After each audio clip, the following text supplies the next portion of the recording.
আমরা employability স্কিলসের second পার্টটা অর্থাৎ আমরা যে 2 ইয়ার্সের যে আমাদের সিলেবাস রয়েছে, আমরা আইটিআইয়ে যারা যে ট্রেডেই থাকি না কেন, যারা 2 ইয়ার্সের ট্রেডগুলো যারা আমরা পড়াশোনা করছি তাদের ক্ষেত্রে সেকেন্ড ইয়ারের যারা রয়েছে, সেকেন্ড ইয়ার, তাদের ক্ষেত্রে এই সিলেবাসটা রয়েছে।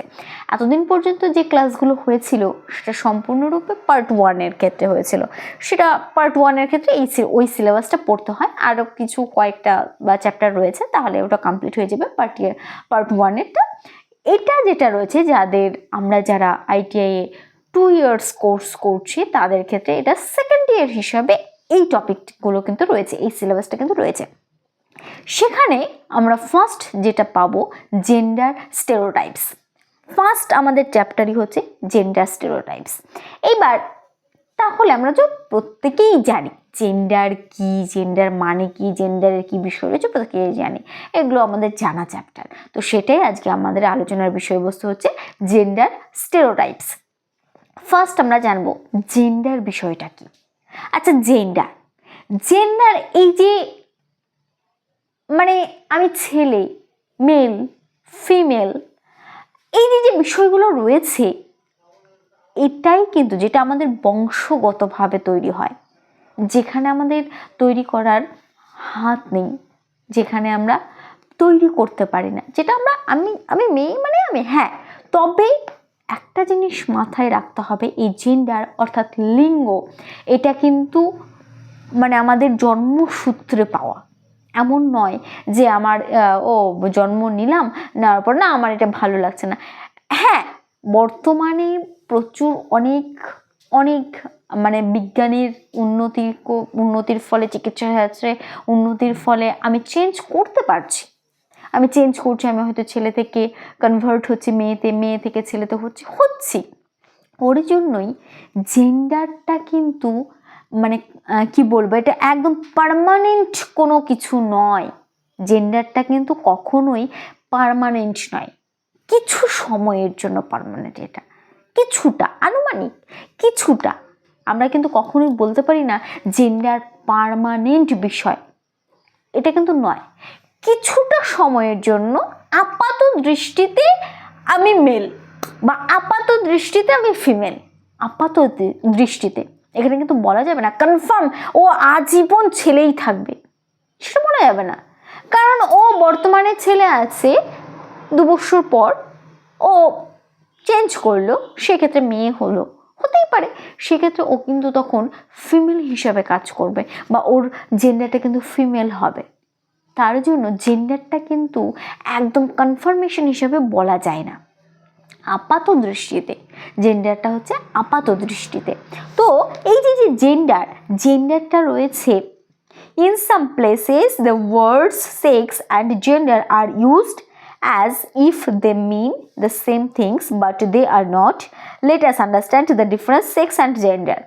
এই যে আমরা মনে করি সেক্স অ্যান্ড জেন্ডারটা দুটো সেম জিনিস, সেক্সও যা জেন্ডারও না, সেম জিনিস, কিন্তু না, সেক্স অ্যান্ড জেন্ডারটা কিন্তু আলাদা। কি আলাদা রয়েছে?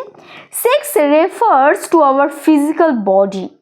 সেক্স কোন বিষয়টাকে বলছে? আমাদের যে বাহ্যিক এই যে শারীরিক গঠন, সেটা কিন্তু সেক্সের মধ্যে পড়ছে। And the sexual organs that we are born with. এবং সেক্সুয়ালস যে বিভিন্ন অর্গ্যানসগুলো রয়েছে, যেই অর্গ্যানসগুলো আমরা জন্মসূত্রে পেয়েছি বা জন্মসূত্রে পাই বা জন্মানোর সময় পাই, সেই অর্গ্যানসগুলোকে, সেই বডিটাকেই কিন্তু বলা হয় সেক্স। আর gender refers to the expectation that society has from people based on their sex. আর জেন্ডার কোনটা? আমাদের যে এই যে সোসাইটির কি এক্সপেকটেশন রয়েছে, সোসাইটি কি চায়, সমাজ কি চাইছে, এটা হচ্ছে জেন্ডার।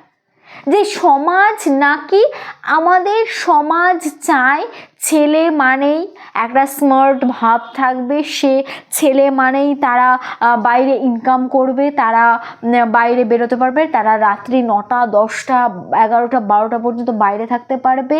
ছেলে মানেই ঘরের কাজ করবে না, বা ছেলে মানেই বাইরের একটা মারদাঙ্গা একটা পরিস্থিতি থাকবে, তারা মারামারি কাটাকাটি এই বিষয়গুলো থাকবে। মেয়ে মানেই সবসময় তারা ঘরে থাকবে, একটু সুরক্ষিত থাকবে, তাদেরকে রাত সন্ধ্যার পর বেরোতে না, তুমি মেয়ে মানুষ বেরোনো যাবে না, তুমি রান্না বান্না করো। এই যে এটা আমাদের সোসাইটি চাই, আমাদের সমাজ চাই, আমাদের সমাজের তৈরি করা বাউন্ডারি এগুলো। আমাদের জন্মসূত্রে কিন্তু আমরা এই জিনিসগুলো পাইনি যে ছেলে মানে আমাকে এই ক্রাইটেরিয়া দেওয়া হয়েছে বা এইগুলো আমাকে করতে হবে, বা মেয়ে মানে আমাকে এই বিষয়গুলো মেনে চলতে হবে। জন্মানোর পর তোমাকে শেখানো হয়। আমরা দেখবে যখন সাপোজ তোমার পাশের বাড়ি একটা বার্থডে পার্টি আছে, তোমাকে ইনভাইট করা হয়েছে, তুমি সেখানে পার্টিসিপেট করবে, সেই ক্ষেত্রে তুমি হয়তো জানো না যে কার বার্থডেটা রয়েছে। সেক্ষেত্রে তুমি হয়তো যে আচ্ছা কার বার্থডে, যে না অমুক, ও ছেলে, একটা ছেলে, তাহলে কি গিফট নেওয়া যায়? সেক্ষেত্রে ও ছেলেদের ক্ষেত্রে হ্যাঁ একটা গাড়ি নেওয়া যেতে পারে, বা একটা বল, বা একটা ক্রিকেট ব্যাট, বা এই বিষয়গুলো নেওয়া যেতে পারে, বা একটা দোকানে গিয়ে না একটা ছেলেদের শার্ট দেখান, বা একটা ছেলেদের ড্রেস দেখান। যখনই তুমি শুনবে যে না একটা মেয়ে, যার ইনভিটেশনটা তুমি যেখানে অ্যাটেন্ড করতে যাচ্ছ সে একজন মেয়ে, তার জন্য তুমি যখন গিফট চুজ করবে, একটা মেয়েলি গিফট চুজ করবে। হয়তো রান্না বান্নার খেলনা, বা একটা পুতুল, বা ড্রেস হলে মেয়েদের সুন্দর একটা ফ্রক, বা একটা রেড কালারের কিছু। কারণ মেয়েরা এই জিনিসগুলো মেয়েদেরকে আমরা তৈরি করেছি, এটা কিন্তু পূর্ব নির্ধারিত নয়, এটা জন্মসূত্রে আমার মধ্যে আসেনি, এটা আমরা বানিয়েছি, আমরা তৈরি করেছি। আজকে ছোট থেকে ছেলে মেয়েদের তফাৎটা বোঝানো হয় যে কি, মেয়ে মানেই তাদেরকে আমরা জোরে বকাবকি করতে পারবো না, মেয়ে মানেই তাদেরকে কিছু বললে তারা কান্না করবে, কিন্তু ছেলে মানে তার কান্না করা চলবে না। একটা বাচ্চা ছেলেও যদি কান্না করে, সে মা মেয়েদের মতো কাঁদছে, তুই কি মেয়ে নাকি তুই এরকম করে কাঁদছিস? এই বিষয়গুলো শেখানো হয়। এগুলো কিন্তু সম্পূর্ণ আমাদের সামাজিক, আমাদের সোসাইটি চায়, আমাদের সমাজ চায়, আমরা চাই এটা। বর্তমানে দেখবে রাস্তাঘাটে, এই যে আমরা রাস্তাঘাটে বেরোই, মেয়েরা যখন ছেলেদের পোশাক পরে, একটা শার্ট প্যান্ট পরে, টুপি পরে, বয়স্কার চুল কেটে ওরা যখন মানে ছেলেদের মতো ভাবে হেঁটে যাচ্ছে, ছেলেরা বলো মেয়ে বলো প্রত্যেকের একটাই কমেন্ট থাকে, এরকম কেন মেয়ে হয়ে কেন ছেলে ভাব নিয়ে থাকে? আমাদের প্রত্যেকের প্রশ্ন কিন্তু এটা, যে ও কেন এরকম করে থাকে, ও তো মেয়ে, কেন ছেলেদের মতো থাকে না, ভালোই লাগে না। এই যে বিষয়গুলো কেন, কি কোথায় লেখা রয়েছে যে ছেলেরাই এই কাজটা করতে পারবে, মেয়েরা করতে পারবে না? তো এই যে বিষয়গুলো রয়েছে, এটাই কিন্তু আমাদের জেন্ডার এবং সেক্সের মধ্যে রয়েছে।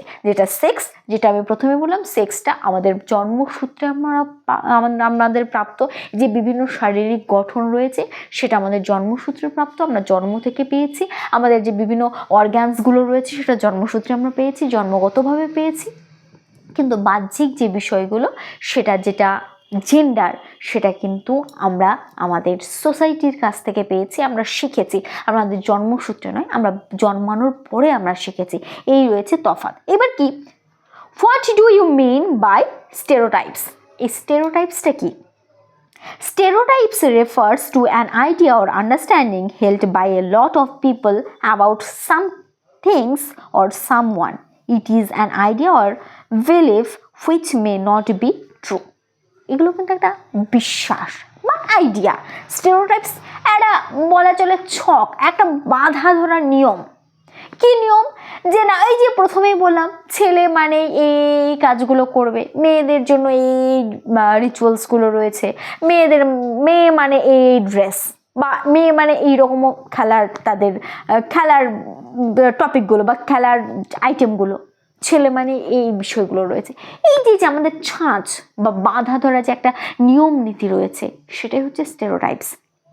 এইবার আমরা বুঝতে পারলাম যে জেন্ডার কি, স্টেরিওটাইপস কি। জেন্ডার স্টেরিওটাইপস আশা করি প্রত্যেকেই বুঝতে পারবে। এবার আমরা যেটা পড়বো, আর জেন্ডার স্টেরিওটাইপস হার্মফুল। এই যে যে জেন্ডার স্টেরিওটাইপস রয়েছে, এটা কি সত্যি ক্ষতিকারক না এটা হেল্পফুল, কোনটা? এটা কিন্তু অবশ্যই হার্মফুল, এটা অবশ্যই একটা ক্ষতিকারক দিক, এটা আমার অবশ্যই ক্ষতি করে। কেন? জন্মসূত্রে যখন আমরা শিখে আসিনি, পরবর্তীতে তাদের শেখানো হচ্ছে, ফলে কি আগে যেমন মহিলা পাইলট কিন্তু দেখা যেত না। কেন না? মহিলারা সব জায়গায় যেতে পারবে না, বা রাত্রি 12টার সময় মহিলাদের বেরোনো যাবে না, তারা সেফ নয়, বা তাদের এই কাজটা করা যাবে না কারণ সে একটা মেয়ে। এর ফলে কি হচ্ছে? আমাদের সমাজের উন্নতিটা ঘটছে না, আমাদের সমাজে বিভিন্ন সমস্যার সম্মুখীন হতে হচ্ছে।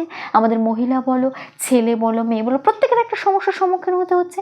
আমাদের মনের মধ্যে একটা আলাদা মেন্টালিটি কাজ করছে।